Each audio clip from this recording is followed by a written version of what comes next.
Hi guys, thanks for coming on short notice. I just want to have a quick discussion in-house, but I think we'll release this to our clients.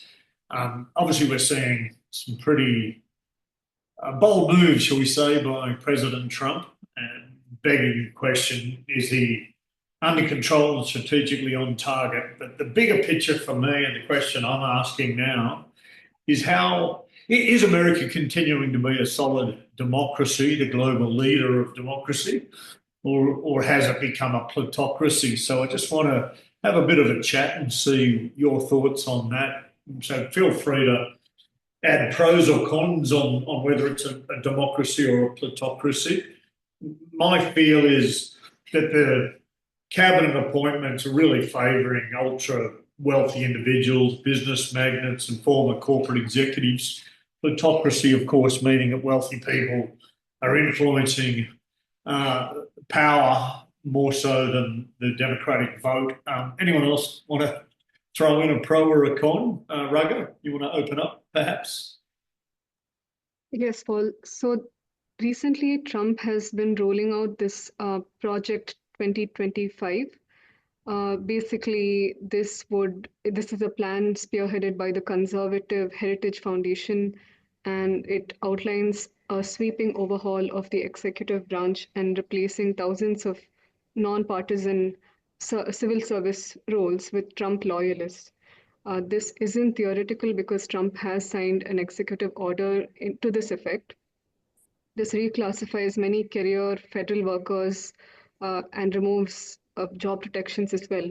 So this does raise red flags for checks and balances and increasingly suggests that America is a plutocracy, increasingly so under Trump. Yeah, and look, before you jump in, Ramu or Uday, countering that, there is a lot of popular support for Trump. Of course, America has very regular elections, midterm elections as well. So there's a lot of opportunities to vote and for opposition parties to compete for power. So voters still have the legal right and the ability to influence outcomes. My question now, though, is the support for Trump, is it wise? Have they read him correctly? Or are they prematurely and perhaps even blindly or naively following him? Has he presented one set of arguments to win the election, but then not carried through with that? And I'm thinking of things like going to stop the Ukraine-Russia war within 24 hours. Now he's cut a deal that not only helps America get remunerated for previous costs of arms supply, but now it seems to be that he's extending further arms supplies. He's certainly playing into Netanyahu's back pocket. And if you're blindly anti-Palestinian, don't care about human rights, believe Israel should and can do what you want, okay, that's your belief. But he certainly hasn't stopped that war. It seems to me that Trump is indeed has some instruments of power, certainly not like the president of China, and it appears to be that he's trying to reward stakeholders that helped him get in the position, or worse, he's being handled by various wealthy people, and I don't just mean wealthy people within the states, but perhaps oligarchs, global oligarchs that have held wealth and power for a lot longer. Ramu, you got a comment there? Absolutely, Paul. We all know the most famous person, the richest man, in the planet, who's heading the Department of Governmental Efficiency, Elon Musk. This department was created specifically for him, catering to his interests. He is not elected, neither is he accountable, yet oversees critical aspects of federal restructuring. And you have others like Charles Kushner and Robert F. Kennedy Jr., who have been appointed based on loyalty, symbolism, or familial ties rather than policy expertise.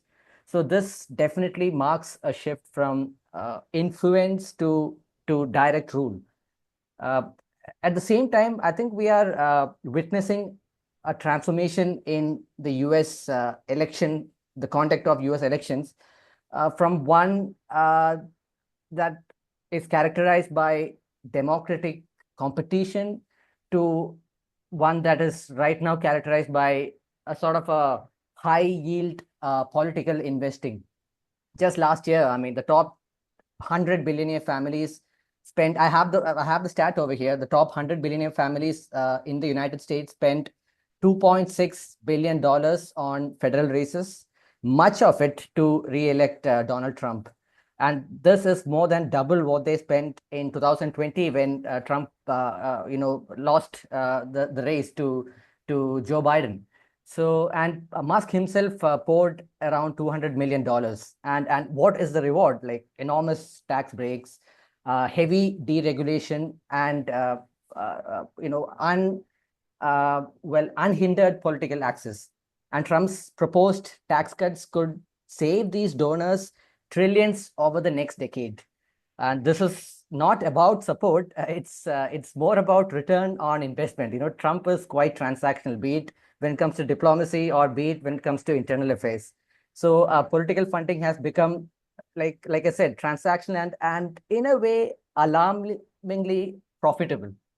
So that's my take on it. And Uday or Raga, if you would like to interject me over here, if you have any difference of opinion, please feel free to share it. Or if you agree with my views, please feel free to compliment it. Ramu, just let me jump in there. Look, the data you've expressed is clearly a dangerous trend for American democracy.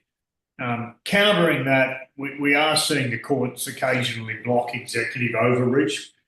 Also, we're seeing some independent agencies and state governments continuing to resist elitist controls, but clearly there are many issues of concern with the numbers of unelected, powerful, wealthy people being invited to hold positions of power. There also seems to be a desire to avoid using the executive branch of government by calling taxes tariffs so that changes in taxes don't have to go through the appropriate mechanisms. Uday, you're very quiet. Please interject.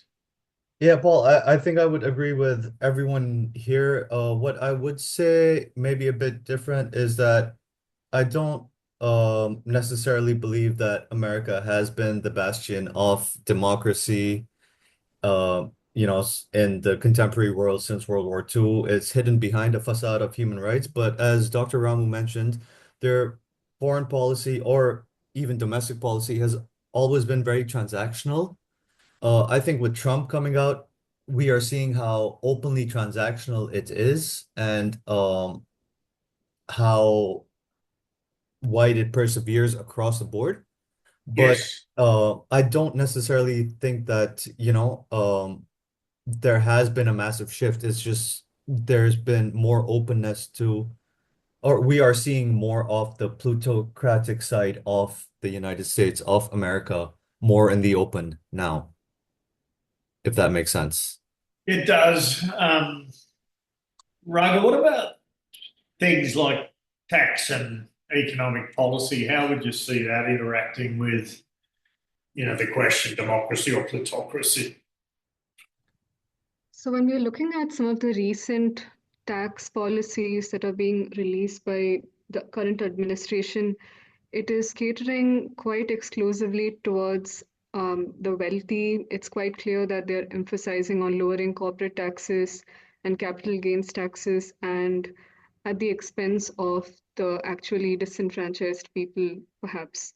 And there's a lot of regulatory rollbacks on big industries like oil, finance, and tech, which seemingly align with the elites that Trump oftentimes said he was campaigning against. He ran this whole campaign about draining the swamp, but one wonders if he is colluding with the swamp that he spoke about. Yes, and I guess the same would apply to judicial appointments, would it not? The judges they're often selected based on pro-business and anti-regulatory ideology, kind of entrenching long-term plutocratic values into the judiciary. I think that was very much the same issue when the Democrats were in power. They were manipulating the use of judges, but now it's very much become more pro-business, anti-regulatory. Would you agree with that? Yes, Paul, that's correct. What about sort of, media and information? Is that perhaps another indicator that the States is becoming more a plutocracy than democracy? In this particular aspect, Paul, I do believe for the longest time, America has been controlled by a certain elitist class, Yes. and perhaps ideologies are different, but it's either the billionaires who are leaning towards the left, or it's billionaires who have been leaning towards the right. So you do have a concentration of media moguls who tend to influence uh, perception, who tend to influence public opinion that favor their business interests and their party candidate of choice. So at this current point, we're seeing a rise of conservative media, which typically is not part of the mainstream. We can say Trump loyalist supporters and friends. So we're seeing more of a rise of the conservative media now more than ever. So that's a change for sure. Yeah. Sorry, go ahead. Sorry, I just like to add to that point about the turn towards other media than the usual mainstream media is also been brought on by the kind of narratives that we have seen mainstream media push over the last couple of decades across the world. So there's a lack of mistrust in those institutions, and that is driving, alternative media a lot more forward. And some of this can be very fringe media, very left-wing or right-wing, either way. But yeah, it's the failure of mainstream media to be unbiased in the first place that I think is driving this. I think you're 100% Uday. I was going to make that point as well. I also think that will naturally see, both, as you mentioned, left and right radical elements being, influencing public opinion. But I also think you'll see a new centrist media emerge, because ultimately people, or the mass of people, will gravitate towards where they feel they're getting a balanced viewpoint. So whilst a lot of the mainstream medias are being manipulated, and they pay the most popular hosts to push their agendas, that in turn, as you pointed out, Uday, can also be a healthy thing in developing a different mainstream media. It'd be interesting to pull some data on how many people are viewing different types of media. Okay, look, guys, I think that's probably enough for today. Why don't we go ahead and pump this out to our clients? Thanks.